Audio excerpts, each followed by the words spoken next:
받아들임, 어린아이처럼 이라는 제목으로 말씀을 나누도록 하겠습니다.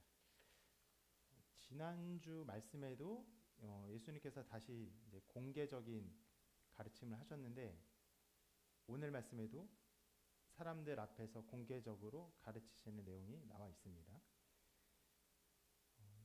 실은 가르침이 그냥 우리가 그냥 보면 되지 않냐 하지만 예수님께서 어떤 배경 속에서 어떤 상황 속에서 누구를 향해 이런 일을 했는지를 이해하시는 것이 그 성경의 상황들을 입체적으로 보고 예수님께서 어떤 좀 마음으로 이렇게 말씀하셨는지를 이해하기에 좋은 도구들이 됩니다.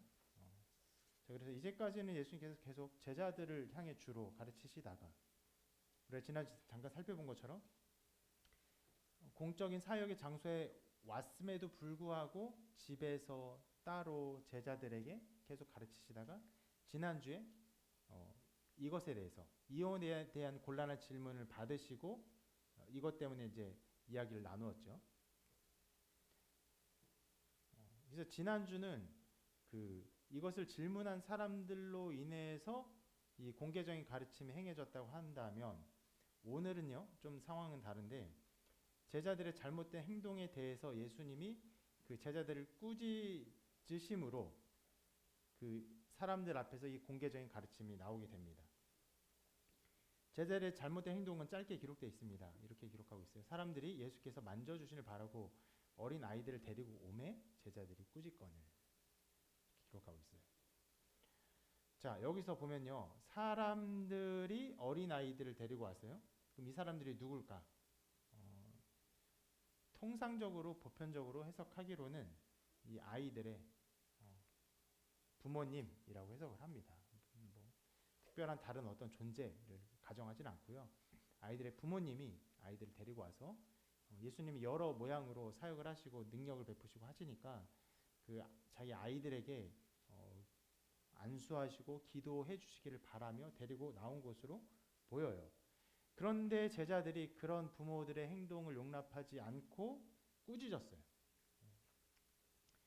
자, 이런 행동의 그 배경에는요, 어린아이들을 향한 그 무시, 그 사회 문화 배경적인 무시가 있었던 것으로 생각이 됩니다. 지금의 사회 문화에서는 용납되기가 어려운 행동입니다. 그러나 인류 역사 이래로 실은 어린이들은요 굉장히 무시당해 왔어요. 그것은 좀 의료적인 상황도 섞여 있는데 한 사람이 태어나서 죽지 않고 자라고 어린아이가 지나고 또 죽지 않고 자라고 또 청년이 되고 죽지 않고 자라고 이런 일들을 쭉 하면서 그 빨리 죽지 않는 일이 어려웠어요. 많은 사람들이 여러 가지 질병에 걸리면서 죽어갔죠. 그러니까 거의 모든 사회에서 택한 어떤 방법, 택한 어떤 생존 전략이라고 할까요? 이게 뭡니까? 이게 다산이에요. 많은 아이들을 낳는 것. 지금 우리나라는 그 인류 역사 이래로 가장 보기 힘들 정도의 그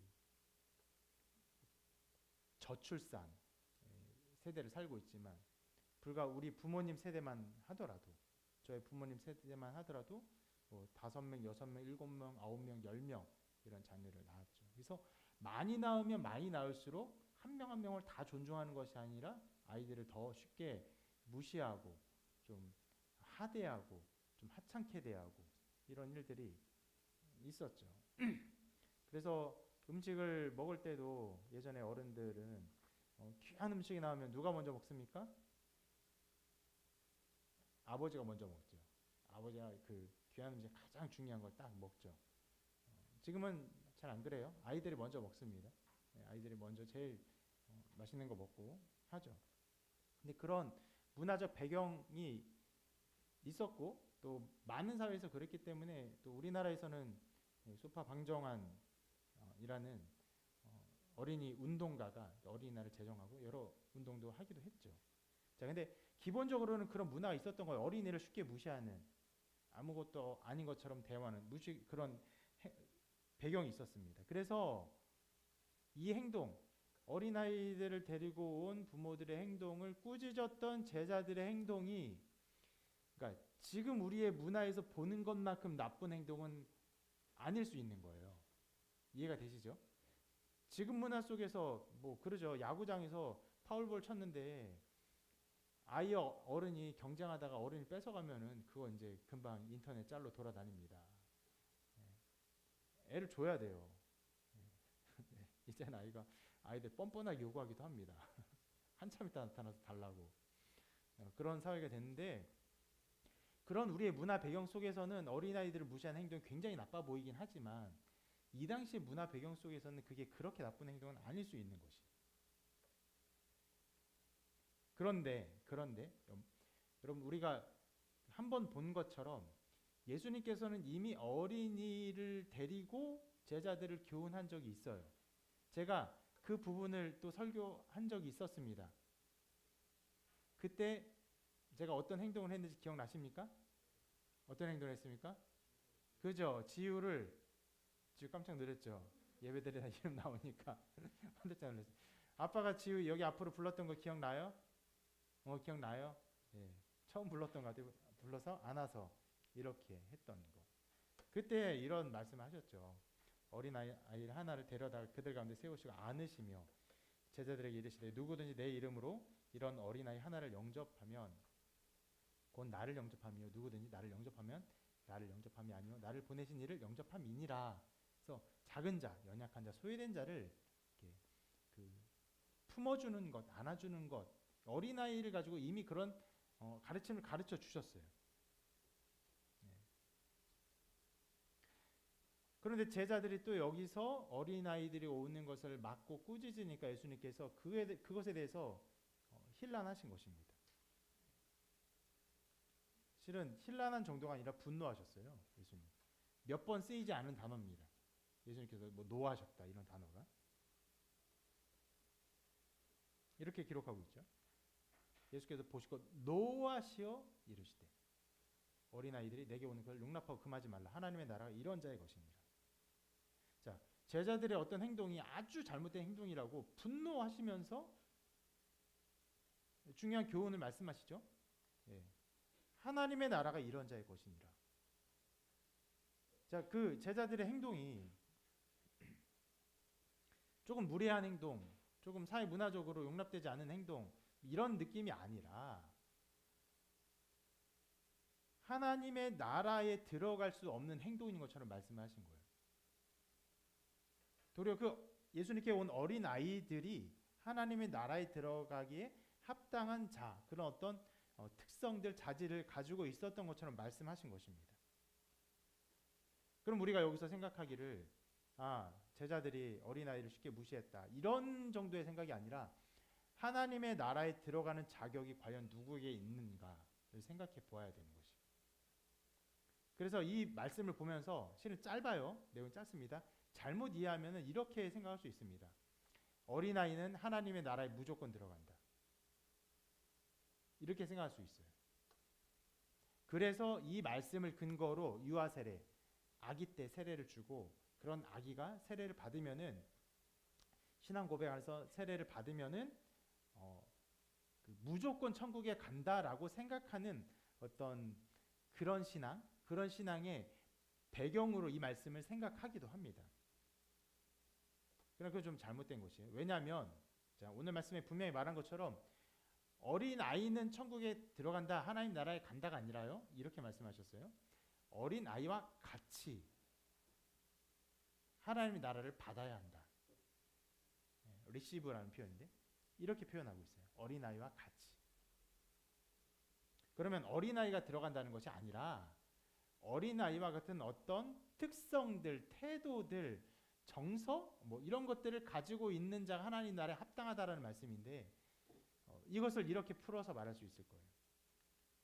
어린 아이들의 순수성으로 하나님의 나라를 받아들여야 한다라는 것입니다. 여러분, 지금 이 어린이를 생각해 볼게요. 어린이들이 어떻게 나왔습니까? 어떻게 예수님께 나왔어요? 물어볼게요.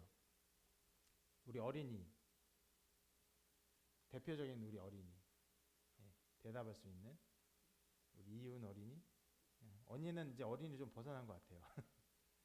언니 지금 안도했어요. 자, 이 어린이들이 어떻게 예수님께 나왔을까요? 자연스럽게 아주 자연스럽게 이렇게 생각지도 않은 대답 자연스럽게 나왔는데 자, 자 어떤 상황이 일어나서 이렇게 예수님께 왔을까요? 자연스러운 상황이 일어나서요? 별로 이렇게 자세한 기록이 없지만 말씀처럼 누가 데리고 왔죠? 그죠? 부모들이 데리고 온 거예요. 그럼 아이들 마음에 그 예수님께 정말 오고 싶어서 온 마음이 그렇게 많을까요? 어떨까요? 어떨 것 같아요? 아이들 마음에 정말 예수님께 나오고 싶어서 온 마음이 그렇게 많았을까요? 아닐 것 같죠. 예, 그럴 수 있어요. 그런 마음이 있을 수 있지만 아닐 수도 있어요. 그런데 중요한 게 뭡니까? 부모들의 뜻에 그대로 순종하고 나온 거예요. 이게 아이들의 특징입니다. 이것이 이제 중요한 부분입니다. 부모의 인대에 이끌려왔다는 거. 여러분들이 이제 아이를 낳고 기르면 느껴지는데 아이들에게는 굉장히 신비로울 정도의 순종적인 태도가 있어요. 부모에게 순종을 합니다. 우리 아이방에 있는 우리 베이비들 순종 잘합니까? 아니랍니다. 아니랍니다. 네, 저 때는 아니에요. 네, 죽을 만큼 말을 안 들 때가 있어요. 근데 아이들에게 뭘 하면은 말하면은 아이들이 그 부모의 어떤 의견, 뜻, 태도, 성향 이것들을요 그대로 받아들여요. 그것이 굉장히 옳은 것처럼 선한 것처럼 흡사 하나님의 뜻인 것처럼 받아들입니다. 우리 아이들 2년 된 것 같아요. 그 매일마다 성경 말씀 한 절씩 외워요. 지우도 하고 지우가 지금 이제 9살 됐는데 7살 때부터 했어요. 한글을 스파르타식으로 배우고 그 배운 이후로 이제 매일마다 한 절씩 외워요. 그 우리 큰애는 영어 성경을 매일마다 한 절씩 외웁니다. 그게 뭐 3줄이든 4줄이든 상관없이 영어를 단어를 몰라도 상관없어요. 그냥 통째로 그냥 외워요. 이제 아이들이 언제가 될지 모르겠지만 언젠가 뭐 수련회를 가서 수련회 가면 식사성구 암송을 하잖아요. 그러면 자기들이 외웠던 그 한 절씩 외웠던 것이 얼마나 큰 일인지 알게 될 거예요. 수많은 사람들이 식사성 한 절도 못 외워가지고 밥을 먹느니 마느니 자기는 배가 아프대느니 다른 걸 먹었대느니 그렇게 이제 말을 안 들어요. 아이들이 합니다. 왜요? 부모가 제가 말하니까 그냥 하는 거예요. 이런 특성들이 아이들이 가진 특성이고 이렇게 주어지는 것 그냥 선하게 주어지는 것들을 그냥 받아들이는 태도가 필요한 것이에요. 바로 예수님께서 말씀하신 부분이 바로 그 지점입니다. 하나님의 나라를 받되 어떻게 어린아이와 같이 그저 받아들이는 것이에요. 제자들의 상태가 그렇지 않기 때문에 이렇게 말씀하신 것입니다.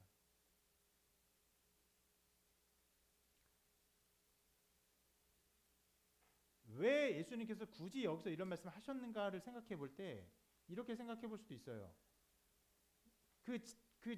거기 있는 아이들과 부모를 꾸짖는 그 제자들이 가지고 있는 고학적인 권위적인 태도 때문에 그렇게 생각할 수도 있긴 한데 그렇진 않아요.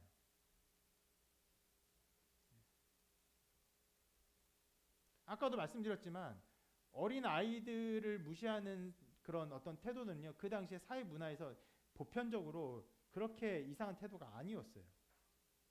우리가 이제까지 말씀을 보면서 좀 생각해야 되는데 자 예수님께서 제자들에게 집중적으로 가르침을 가르치기 시작한 때 그게 실은 어디서부터 시작되었냐면 예수님께서 처음으로 자기가 죽으실 것을 예고하고 내가 고난을 당하고 죽을 것이다 라고 예고하고 이 중요한 말씀을 하셨죠. 우리가 계속 이 말씀 자꾸 보게 되는데 누구든지 나를 따라오려거든 자기를 부인하고 자기 십자가를 지고 나를 따를 것이니라.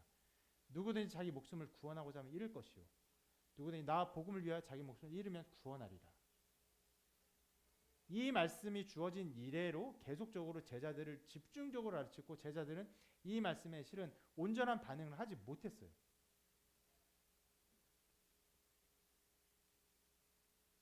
처음 예고했을 때는 베드로가 그런 일이 있을 수 없다, 그런 일이 일어나지 않을 것이라고 선포하듯이 예수님을 억류하듯이 그런 의견을 내기까지 했죠.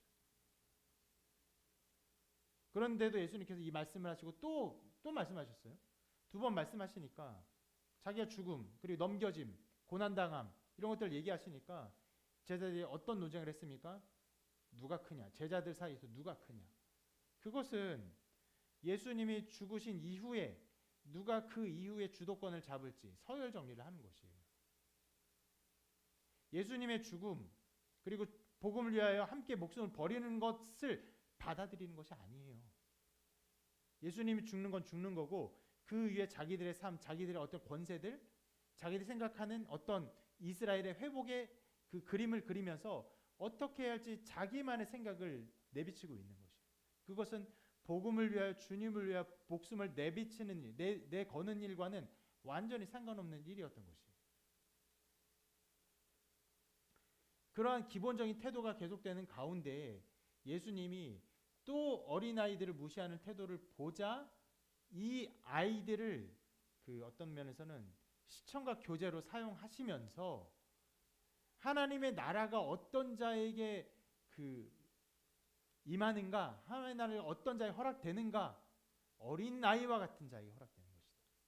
어린아이와 그것을 받아들이는 자, 그들에게 하나님 나라 허락된다 말씀하고 계신 것이다.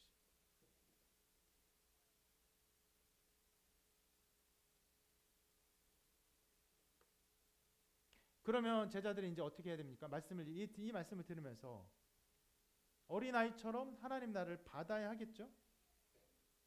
우리도 이 교훈을 보면서 그렇구나, 하나님의 나라가 어린아이처럼 그것을 순수하게 그냥 받아들인 자에게 주어지는 것이라면 나도 그렇게 받아들여야 하는구나 라고 생각을 하겠죠. 그런데 문제가 있어요. 이렇게 하는 것, 어린아이처럼 하나님의 나라를 받는 것은요 쉽게 나타나지도 않고 어떤 면에서는 거의 불가능한 일입니다. 한 사람이 하나님의 나라를 받아들이는 것, 그것을 정말 어린아이처럼 받아들이는 일에는요 굉장히 많은 장애물들이 있어요. 어떤 사람은요 수많은 의심 가운데 빠져 있습니다.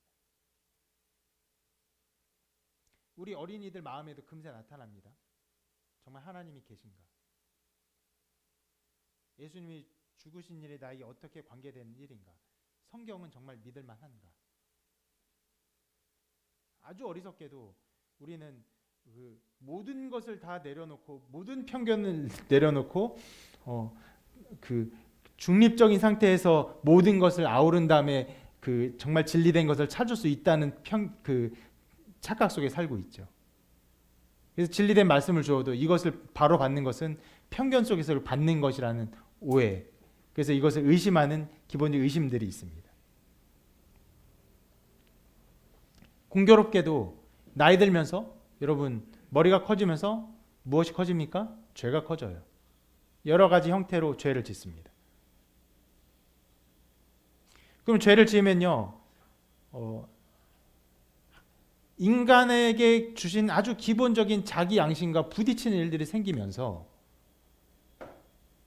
그러면서 어떤 일이 벌어지냐면 이 말씀을 어떤 면에서는 선하고 아주 분명하고 선명하게 하나님의 뜻을 가르치는 이 말씀을 더 의심해요. 더 멀어집니다. 그런 의심들이 가득해서 이것을 넘어가야 돼요. 그냥 받으십시오. 하나님 나라를 그냥 받으십시오. 예수님을 영접하십시오. 말을 그렇게 할 수가 없어요. 수많은 의심이 자기의 삶을 가득 채워요. 와요. 또 어떤 사람은요 두려움을 넘어서야 돼요. 자기의 연약함에 대한 두려움, 자기의 존재에 대한 두려움. 자기가 정말 가치가 없다는 그런 생각으로 인해서 수많은 그런 두려움을 가지고 있어요. 어떤 때에는요, 그냥 그 원인과 어떤 시작을 알 수 없는 두려움을 경험하죠. 그것이 자기를 사로잡습니다. 그래서 밑을 볼 수 없을 것 같은, 완전히 뚫려버려서 거기서 깊이 빠져버리는 것 같은 두려움에 사람들이 사로잡혀 있어요. 실은 저는 이런 두려움하고는 조금 거리가 먼 사람입니다. 근데 목회를 하면서 정말 이런 두려움에 빠지는 사람들을 보게 돼요. 알 수 없는 두려움.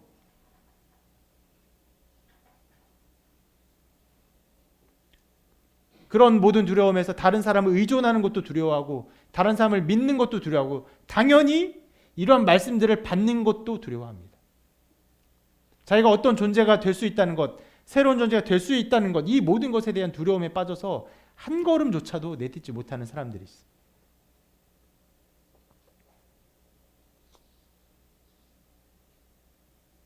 어떤 사람은 무관심합니다. 예, 무관심해요. 어떤 일에도 관심이 없어요.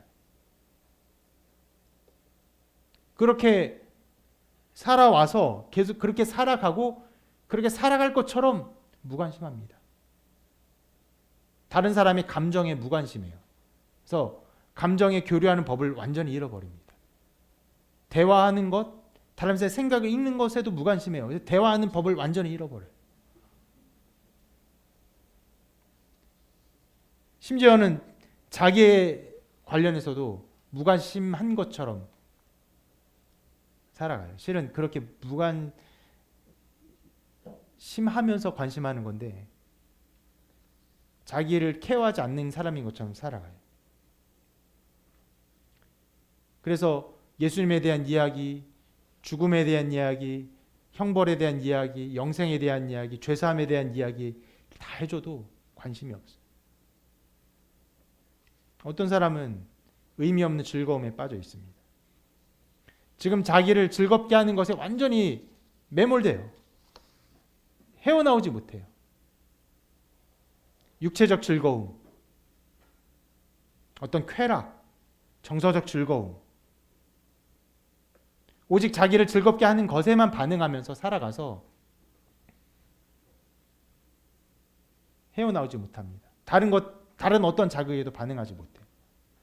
그러니까 이 모든 일들이 하나님이 나를 어린아이처럼 받아들이게 하는 일에 엄청난 장애물로 작동을 해요.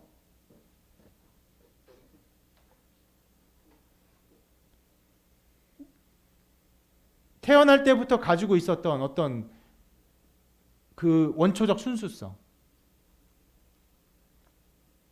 그런 것들이 점차로 사라지고 이 것들이 사람의 삶을 가득 채워놓고 있습니다.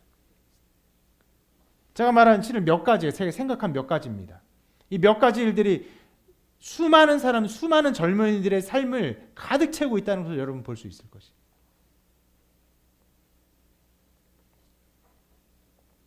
이런 것들을 벗어버리는 것은요, 이런 것들을 내려놓고 그냥 받아들이는 것은요, 일종의 자기 포기예요. 자아를 포기하는 것입니다. 왜 그런지 아십니까? 실은 사람은 영혼인데, 영혼은 무엇을 추구하는 사람인데, 그 올바른 것을 추구함으로, 하나님을 추구함으로 하나님의 형상을 닮은 자기를 발견해야 되는데, 죄 때문에 하나님을 보기를 포기하고 하나님을 미워하는 마음이 있으므로, 그렇게 태어남으로, 그 원죄 가운데 태어남으로 하나님 보기를 포기하고, 방금 말씀드렸던 정말 쓸데없는 것, 의미 없는 것들을 계속 추구해요. 거기서 자기를 발견하려고 합니다. 비싼 물건, 돈, 명예, 즐거움, 쾌락, 허무주의, 철학, 이런 것들로 자기를 발견하려고 해요. 근데 이런 것들을 내려놓는 것은 실은 이것이 나야, 이것이 나의 존재야, 이것이 나의 존재를 정의해라고 생각했던 것들이기 때문에 이것들을 포기하는 건 어떤 면은 자기를 완전히 포기하는 거예요. 나를 내려놓는 거예요. 그래서 안 돼요. 안 돼. 할 수가 없어요. 자기를 내려놓는 건요 정말 인간에게 엄청나게 어려운 일입니다. 아주 그것을 잠시 경험해 볼 수 있는 기회들이 있어요. 남자들은 군대에 가면 그렇습니다. 군대가 왜 힘드냐? 훈련이 그렇게 힘드냐? 뭐 총 쏘는 게 힘드냐? 뭐 선임한테 억압받는 게 다 힘들어요. 맞아요. 다 힘든데 무엇보다 가면 정서적으로 굉장히 충격받는 것은 그 자유의 인간, 그 나 자아의 인간, 나의 뜻대로 살아가는 인간, 이것이 완전히 포기되고 어떤 면에서도 화장실 가는 것조차, 잠자는 것조차, 잠에서 깨는 것조차 모든 면에서 나의 길을 완전히 포기시키고 그 뜻대로 그 하게 만드는 그 시스템에 서 있는 것 자체가 일종의 자아 포기거든요. 어색해요. 어색하다는 말도 좀 합당하지 않은데 아주 싫어요. 되게 군대가 실제로 냄새 나지만 굉장히 악취가 나는 것 같은 느낌. 왜요?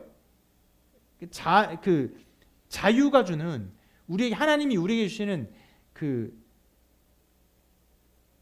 행복을 추구하는 이 자유 속에서 누리는 향기가 없기 때문에.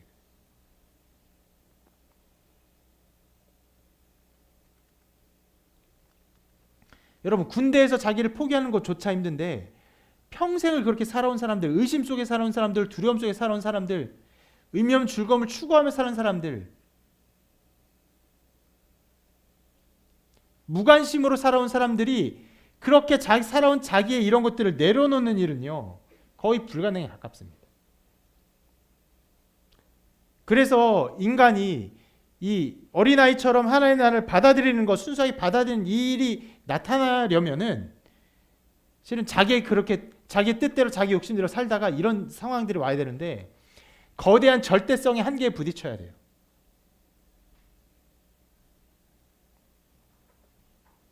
어떤 면에서는요 열심히 돈을 벌고 살아요.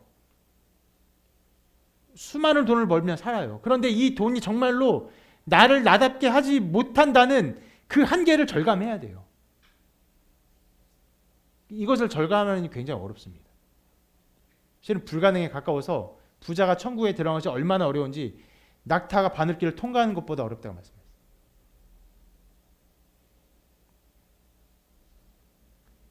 근데 이런 절망이 있어야 돼요.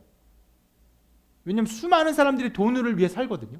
돈이 자기를 행복하고 정말 나를 나답게 만들어주리라 생각하기 때문에 살아가는데 이것이 정말로 나를 발견시킬 수 없다는 것을 아는 그런 한계가 필요해요. 또 어떤 사람은요 사랑을 위해 살아갑니다. 참된 사랑을 추구하며 사랑하기 위해 살며 이 사랑을 열망하며 수많은 사람들을 만나며 살아가요. 그러다가 자기가 정말로 자기 안에 사랑이 없는 사람인 줄 알아야 돼요.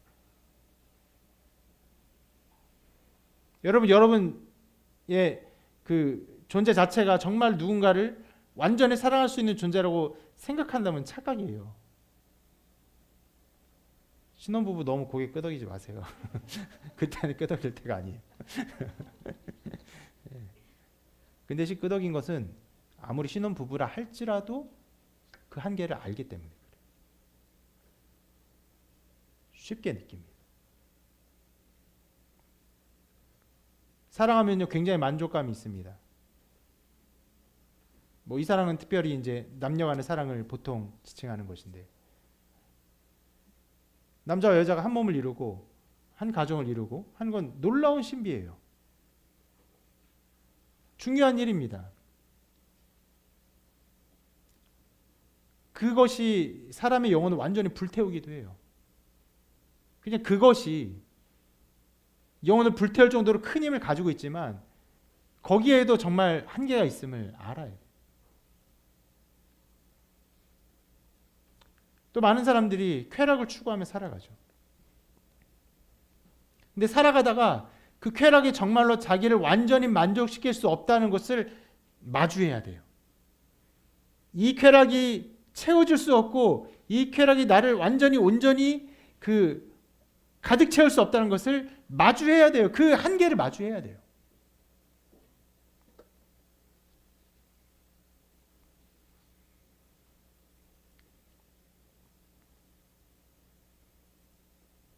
자기 나름의 어떤 지혜와 지식을 가지고 살아가다가 그 지혜가, 그 지식이 그 철학이 절대적인 모든 것을 채워줄 수 없다는 그 한계를 마주해야 됩니다. 그 절대성은 모든 만물을 아우르고 모든 인격을 아우르고 모든 사랑을 아우르는 오로지 한 분 하나님밖에 없다는 것을 알아야 돼요. 하나님만이 우리의 모든 것의 모든 것 되심을 알고 다른 모든 것은 그럴 수 없다는 절망을 마주해야 됩니다. 그런 일들이 있어야 인간은 허무함에 절망하고 자기가 추구해왔던 일들의 비절대성에 절망하고 또 자기가 가지고 있는 죄에 절망하고 결정적으로 자기에 절망합니다. 열심히 추구하는 자기의 영혼 자체가 그렇다는 거예요. 영혼 자체가 언제나 무언가를 추구하는, 항상 무언가를 추구하는데 이 추구가 완전히 깨지고 무너져야, 내가 추구하는 그 대상들에 대한 모든 추구가 무너져야 우리는 비로소 우리를 만드신 하나님을 받아들일 수 있는 것이.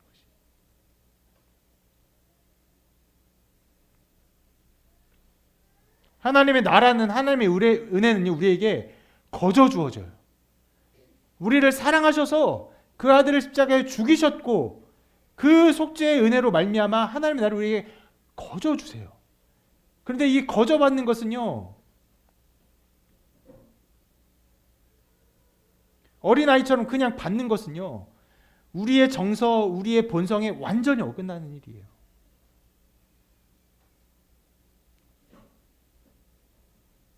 내가 그렇게 거저 받을 수밖에 없는 존재인지를 알아야 그것을 받아들이게 됩니다. 실로 여러분, 어떤 사람이 이렇게 하나님 나라를 받아들일 때, 예수님을 받아들일 때 그 받아들임, 그 믿음, 그 순간들은요, 놀랍도록 단순합니다. 내가 무언가를 해서, 내가 어떤 것을 해서, 여러 가지를 해서가 아니라 그렇구나, 받아들여요. 이렇게 말씀을 듣다가 받아들여요. 받아들이는 순간에 누가 뭘 말하지 않아도 모든 것이 변합니다. 삶의 방향이 변하고 삶의 열심이 변하고 삶의 양상들이 완전히 변하게 돼요. 그 놀랍도록 단순한 수납, 놀랍도록 명료한 그 수납이 바로 어린아이처럼 하나님의 나라를 받는 것이. 만약 여러분들이 예수님을 믿고 예수님을 영접하고 또 이 신앙생활하는 모든 이 신앙의 여정 속에서 정말 내가 할 것이 아무것도 없구나, 이 두 손을 쭉 내리고 모든 열심을 다 내리고 하나님이 나를 위해 사셨구나, 예수님을 통해서 이 모든 일을 이루셨구나라는 그 단순한 받아들임이 없었다면 여러분 아직도 그 여정을 걷고 있는 것이.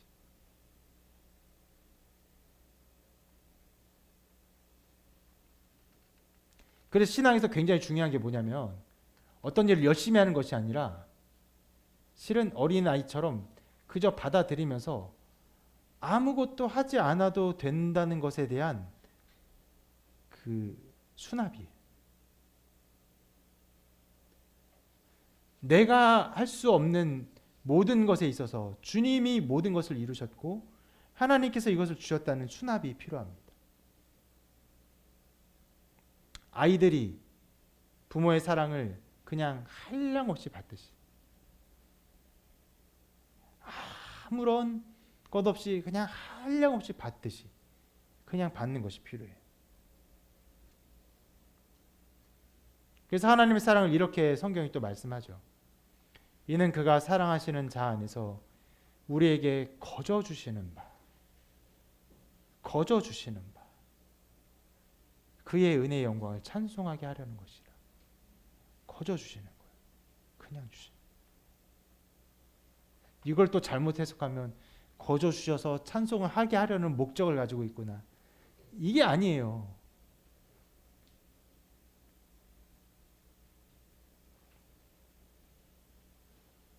거저 주시는 거예요. 이것이 바로 어린아이처럼 하나님 나라를 받는 것이고, 우리가 우리의 모든 자아를 내려놓고 우리의 모든 어려움과 죄와 두려움과 의심, 이 모든 것, 쾌락, 사랑, 잘못된 것들 다 내려놓고 이것을 수납하는 것이. 그런데 이런 일들은요, 이렇게 받아들이는 일에는요, 여러 시간이 필요합니다.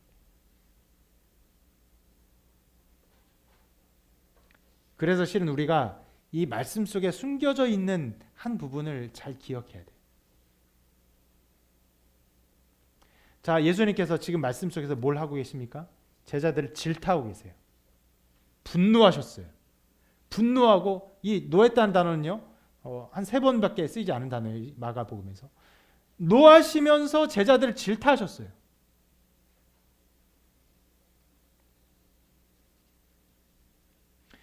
그 어린이들의 순수성을 짓밟는 그들의 태도에 분노하시면서 그들을 질타하셨는데, 그런데 여러분, 이 질타하시는 이런 모든 태도 속에서 주님이 가지고 계신 태도가 무엇인지 아십니까? 이렇게 말할 수 있어요. 노하시고 훈계하시면서 그들과 함께 하시는 거예요. 실은 제자들이 이 말씀을 들었다고 해서 하나님의 나라를 그냥 수납하지 않았어요. 바뀌지 않았습니다. 바뀌지 않았는데 주님이 어떻게 하십니까? 바뀌지 않는 그 제자들과 함께 하셨어요. 함께 하셨어요. 계속 함께 하셨어요. 어느 때까지 하셨습니까? 갈보리 십자가 그 언덕에 주님을 만나볼 때까지 주님이 이들과 함께 하시며 동행하시며 이들과 교통하셨어요. 주님도 아세요. 말로 되지 않는다는 것. 꾸중으로 훈계로 되는 것이 아니라는 것. 그래서 어떻게 하셨어요? 그들과 함께 하셨어요. 함께 하셨어요. 십자가에 가기까지. 지금도 하나님이 우리에게 요구하는 것이 이것이 어린아이와 같이 받아들이는 것. 하나님의 나라를, 하나님의 뜻을, 주님의 십자가를 받아들이는 것을 요구하십니다. 그리고 이러한 일이 일어나도록 주님이 어떻게 하십니까? 여러분과 함께 하세요. 여러분의 그 여정과 함께 하십니다. 수많은 삶, 수많은 다양한 이야기들이 있어요. 여러분이 어떤 삶을 살았는지 저는 알지 못해요. 어떤 그 두려움을 가졌는지, 어떤 의심을 가졌는지, 어떤 욕심을 가졌는지, 어떤 죄를 지으며 살아왔는지 저는 알지 못해요. 그러나 여러분 나름대로 열심히 살았을 거예요. 의심도 나름대로 열심히 했을 거고, 어떤 두려운 마음도 정말, 이 말이 이상한데, 열심히 두려웠을 거예요. 즐거움을 쫓는 것 열심히 쫓았을 거예요. 죄를 짓는 것 정말 열심히 죄를 지었을 거예요.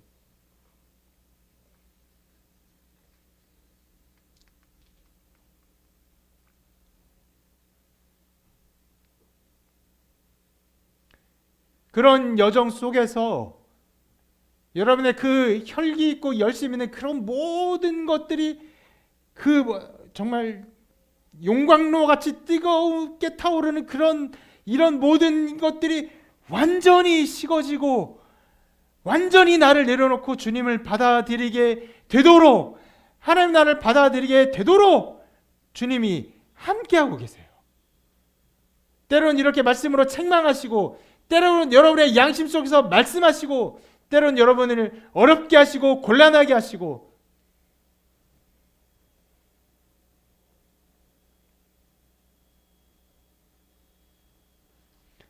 마침내 그런 모든 여정을 통해서 다른 어떤 것이 아니라 갈보리 십자가, 우리를 위해서 죽으신 주님의 십자가를 바라보며 나를 위해서 죽으신 주님 안에서 우리가 참된 평안을 얻기를 기대하시며 함께하고 계십니다.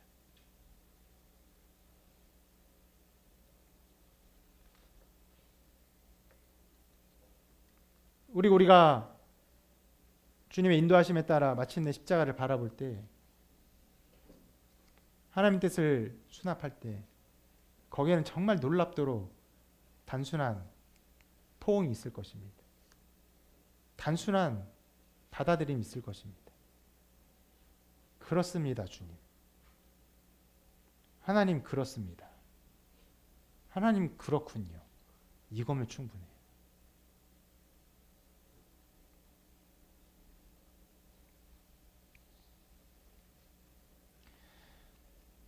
신앙의 여정을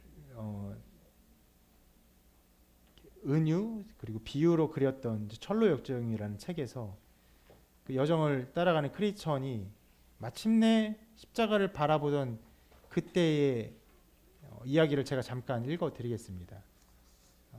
아주 짧지는 않은데 조금 길이가 되지만 읽어보겠습니다.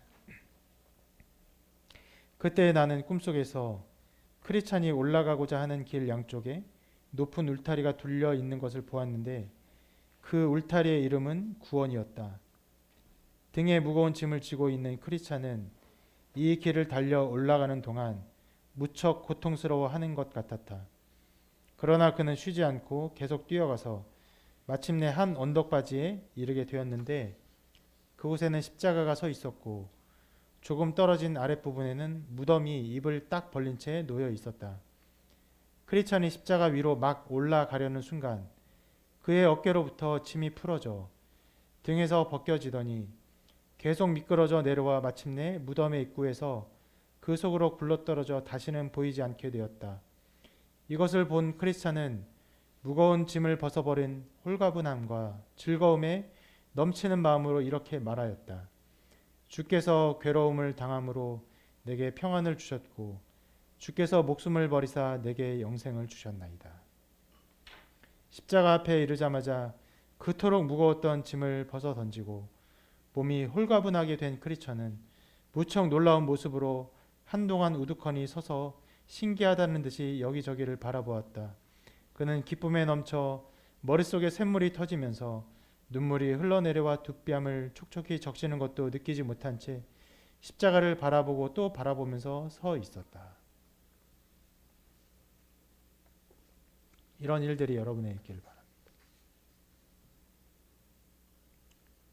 십자가 앞에서 그냥 벗어지는 여러분의 죄짐을 알고 경험하고 그저 우리에게 주신 은혜로 그저 감격하고 기뻐하는 일이 있기를 바랍니다. 수많은 인생의 어떤 의심과 두려움과 또 많은 철학으로 방황하고 혼돈의 삶을 살았던 사람이라고 한다면 C.S. 루이스라는 사람을 우리가 빼놓을 수 없을 것입니다. 원래 신앙의 가정에서 태어났고 신앙에 큰 영향을 받았지만 무신론자가 되었고 무신론 철학자로서 삶을 살다가 나중에 계속 철학을 하고 철학하는 길 속에서 아까 말씀드렸던 것처럼 모든 일의 그 비절대성의 한계에 부딪히면서 절대자이신 하나님 앞에서 자기의 이제 신앙을 마침내 고백하고 신자가 되었는데 그가 마침내 하나님을 인정하고 마침내 신앙을 고백하고 하나님을 받아들이던 그날 밤에 자신의 모습을 이런 식으로 표현했어요. 1929년 나는 결국 하나님께 항복했다. 결국 하나님을 하나님으로 인정하게 됐다. 그날의 회심은 영국을 통틀어 가장 맥 빠지고 내키지 않는 회심이다.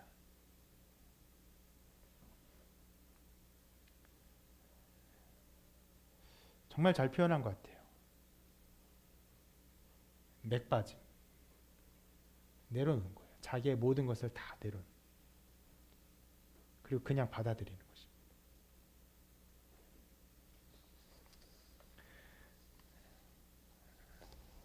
이 일이 여러분 가운데 있기를 바라고 이미 있었던 분들에게는 계속 더욱더 넘쳐나기를 바라고 실은 이러한 일들이 있을 때마다 그냥 받아들이는 것. 무엇처럼요? 그냥 어린아이처럼.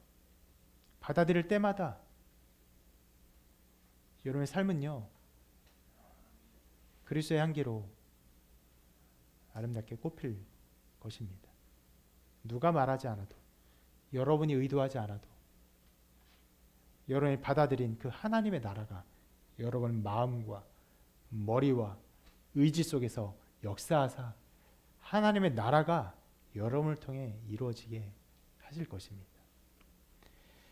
여러분 그러한 은혜가 날마다 충만하기를 바라고 그것을 통해서 하나님 나라가 더욱 확장되기를 주님의 이름으로 축원합니다.